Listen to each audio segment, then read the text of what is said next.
Oh, kaya si Sara, I am very sure, matatalo sa 2028.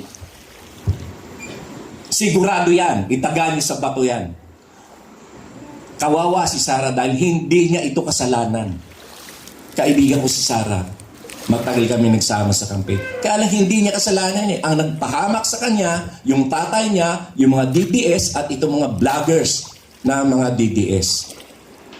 Sigurado matatalo si Sara sa 2028. Hindi siya iboboto ng mga Marcos loyalist, hindi siya iboboto ng mga Ilocano at ng mga Waray at ng mga Ilonggo. Kasi tinawag niyong bangag at adik yung aming presidente na sa loob ng 36 years, kahit anong paninira ang ginawa niyo ay hindi namin inalintana. Ngayon, kung kailan nasa pwesto siya, tawagin niyo uling bangag, tawagin niyo adik, hindi namin kayo kakampihan sa eleksyon. Kaya ito na ang katapusan ng pangarap ni Sara para maging presidente. Bumalik na lang siya sa pagka-mayor sa Davao. Sa diniscuss natin ay ang bigyan niyo ng highlight ay yung itong kasalanan ng mga DDS, ng mga vloggers kung bakit matatalo si Sara sa 2028. Nakatitiyak ako na hindi siya iboboto ng Marcos loyalist, ng mga Ilocano, ng mga Waray at ng mga Ilonggo. Kasi araw-araw tinatawag yung bangag at adik si BBM, anong aasahan nyo na boto galing sa kanila? Noong panahon ng 2016, nanalo si Duterte because of the Marcos loyalist votes at Ilocano votes at Waray votes. Ang lamang-lamang ni Presidente Duterte kay Mar Rojas ay 3 milyon. Alisin mo ang boto ng Ilocos Norte, Ilocos Sur, Pangasinan, La Union, Cagayan, Isabela at ang baluarte nila Martin Romualdez, baluarte na Imelda Marcos. Talo si Digong at that time. 3 milyon lang eh. Gaano lang yon?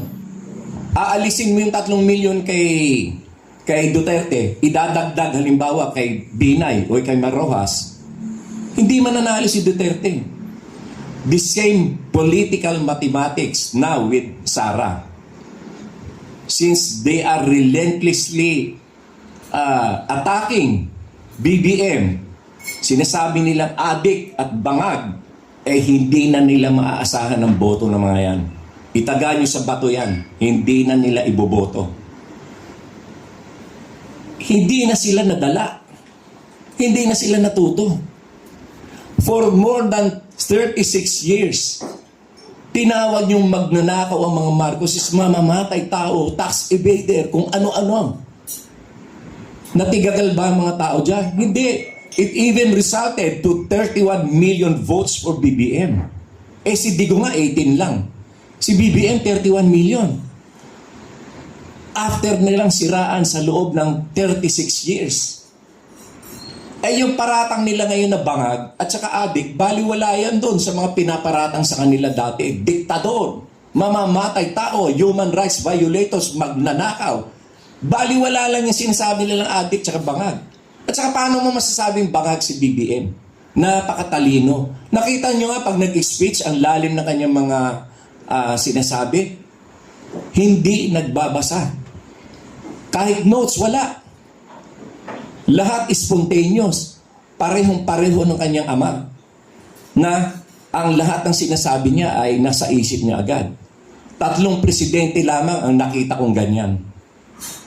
Si Presidente Marcos, Ferdinand Marcos Sr., si Gloria Macapagal Arroyo, at si Bongbong Marcos. Hindi nagbabasa ng speech. Simpleng speech, binabasa pa ng iba. Pero sila hindi. Kasi talagang bukal sa kanilang loob at bukal sa kanilang talinong isip ang kanilang sinasabi. From their own thoughts and from their own ideas. At si BBM, makikita mo, nasa kabi-kabilang mga events. Mga meeting sa Malacanang, mga pagtanggap ng mga foreign dignitaries. Lahat yan ay makikita ninyo sa mga balita. Yan ba? Yan ba ang bangag? Yan ba ang bangag? Lahat ng kanyang tungkulin ay ginagawa niya. Paano mo masabing bangag yan? Ang bangag nakahinga sa kama at nananaginip. Si BBM, very active. Ang kanyang isipan ay napakalinaw. So paano mong tatawagin bangag yan? Tawagin mong bangag, sige, yung anak mo hindi namin boboto. Bangag pala ha? Kaya si Sara, I am very sure, matatalo sa 2028. Sigurado yan. Itaga niyo sa bato yan.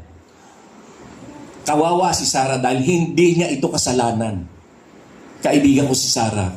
Matagal kami nagsama sa campaign. Kaya lang hindi niya kasalanan eh. Ang nagpahamak sa kanya, yung tatay niya, yung mga DDS at itong mga vloggers na mga DDS.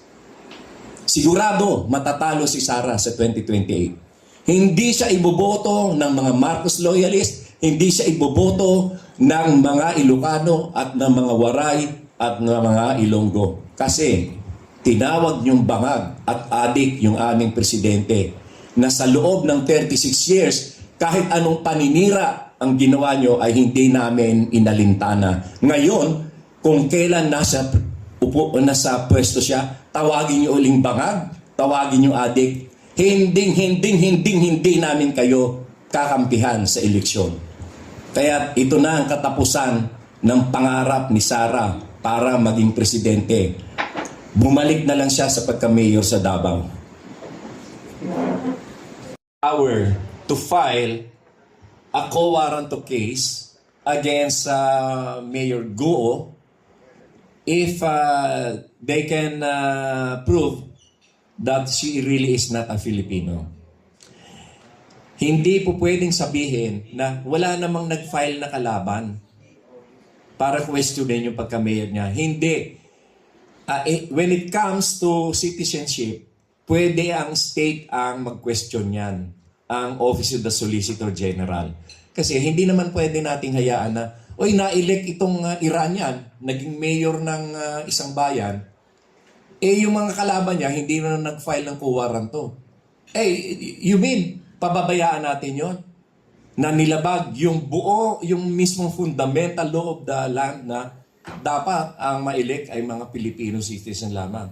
Porket hindi nag-file yung mga kalaban, pababayaan mo na. Hindi. The state itself has the power to file a quo warranto case. There is no waiver against the state. So, OSG. OSG ang pwedeng mag-file ng quo warranto. Hindi yung kalaban. Kasi yung kalaban, kung ang issue is recount, yung kalaban. Kung quo warranto, the state has the power to file a case. And ano yan there is no expiration.